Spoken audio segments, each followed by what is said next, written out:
煮米饭只会加水是外行，今天教你大酒店不外传的秘诀，米饭粒粒分明，松软香甜，非常好吃。大家好，我是乐乐妈。有的人或许会说，我天天煮，我还不知道该如何煮吗？是这个理，但是煮米饭虽然看着很简单，想要把米饭味道煮得更香的话，就很有技巧了。所以很多人都说自己做出来的米饭没有外面饭店中的好吃，还总是以为是大米的品种原因，换了好多款大米后煮出来的米饭味道呢也都差不多，所以那只是你没有掌握好正确的方法而已。下面就让我来给你细说一下吧，大家都学起来。准备好的大米我们先来淘洗干净。很多人在清洗大米的时候，头2道水呢会非常的白，就认为此时的大米呢是非常脏的，于是就很用力的搓洗。您如果这样想呢，就大错特错啦。那只是大米脱去稻谷后带有的白色粉末而已，而且大米表面的白色物质含有维生素和无机盐，特别容易溶于水。如果过于频繁的清洗大米，并使其长时间浸泡在水中，这些营养物质就会溶解在淘米水中，白白流失掉。所以不要过分淘洗，就这样用手轻轻搅拌即可。成年大米换水淘洗2次，新米淘洗1次即可。淘洗好的大米将水倒出，再把大米倒入电饭锅中。清洗好的大米呢，不要急着加水就蒸，还需要加一些材料。为什么你煮出来的米饭没有那么的松软香甜，而饭店里煮出来的饭就比较好吃呢？其实这不仅仅是放入合适的清水来煮那么简单，还需要加入以下这些配料。第一，食盐，搅拌均匀，加入少许食盐给米饭入个底味，不咸不香嘛。别看加这一点点盐，加入以后米饭的口感和味道马上就不同了。第二，我们加入少许的柠檬汁，因为柠檬汁可以中和大米中残留的碱性物质，使大米更容易被水分渗透，从而增加其膨胀度和粘性。而且柠檬属于酸性物质，可以抑制大米淀粉的糊化，蒸米饭时加入它，就能使得蒸出来的米饭口感更清爽，颗粒分明，特别好吃。第三，我们加入少许的食用油。大米在长期储存过程中，米中所含的油脂损失，蒸出来的米饭香味不足。蒸米之前，在锅中加入1滴油，米熟以后不仅香气十足，而且更加的透亮，更加 Q 弹。好了，搅拌均匀就可以。现在可以加入清水了，清水的用量没有什么变化，就根据自己平时的习性来就好。如果掌握不好的话，我们就用手指测量。如果米的高度正好是你手指的1股节，那么水量刚好到你的第2股节，就正好合适了。男性朋友手指比较长的话，就到1股节半呢，就刚好。掌握不好水量的朋友，不妨用这个方法计量。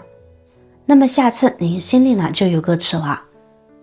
如果家里边每个人的口感都不一样，有的想吃软糯的，有的想吃有嚼劲的，不用分2锅来煮，教大家一招。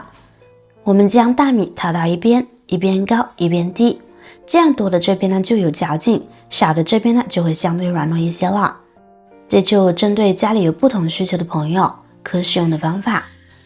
如果口感一致，那么我们正常蒸煮就行。现在可以入锅煮了。盖上锅盖，按照自己的习性接通电源，按下煮饭键，让它自己煮就可以了。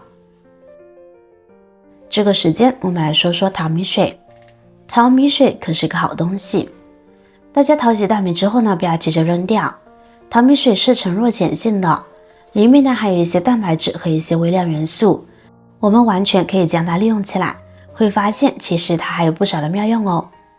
淘米水呢是呈弱碱性的，所以呢它的作用跟使用小苏打差不多。第一个，我们可以用来清洗瓜果蔬菜，就比如花菜。花菜呢含有很多的维生素，经常吃花菜对身体有很多的好处，但用清水总是洗不干净，因为其凹凸不平的缝隙里极其容易藏有虫卵。那么我们就可以用淘米水来清洗啦。淘米水呢具有一定的吸附力，对于桑葚、花菜、西兰花之类的不容易清洗的果蔬呢，浸泡之后呢，可以一定程度上的吸附一些泥土杂质，起到清洁的作用。不仅如此，我们还能用它来刷锅刷碗，因为淘米水呢具有一定的去污能力，用来洗碗既干净又无残留。第二，可以用它来浇花养绿植。淘米水浑浊的部分发酵好之后是特别好的有机肥，用这种淘米水来浇灌绿叶植物，能够充分的补充土壤中氮肥以及钾肥，让植物的根系健壮，让它们的叶片绿油油的哦，使花卉更繁茂。认识到淘米水的这么多作用，您还舍得将其随意扔掉吗？好了，我们回到主题。因为这会儿呢，大米也蒸熟了。大米刚刚蒸制时间到后，不要急着打开，让米饭继续焖一会儿。在焖的过程中，可以使一些多余的水分快速吸收，这样可以使它充分的吸收水分，饭粒会更加的明了些。6分钟左右呢，再打开。哇，米饭的香味呢，马上就扑鼻而来，真是太香了。看看这样煮出来的大米粒粒分明，吃起来口感呢却是松软香甜的。大米一身白，饭熟满屋香，一点都不假。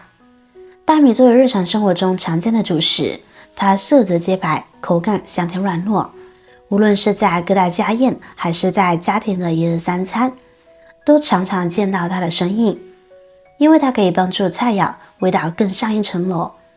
但是怎么煮制很是关键，因为方法能决定你的米饭香不香。盛出来大家细细观赏，这样做的米饭特别的香，不仅看上去很有光泽，吃起来呢也是特别的美味。就连平时不爱吃主食的小朋友都喊着吃第2碗呢，光吃米饭都觉得特别带劲。喜欢的朋友呢可以试着做一下，香甜不粘牙，略带一点嚼劲，真的特别棒。米饭作为五谷杂粮之一，是我们每天都要吃的，稍微添加一些食材，可以让米饭变得更加的好吃，何乐而不为呢？虽然比平时多出了几个步骤，但出锅之后绝对不会让您失望的。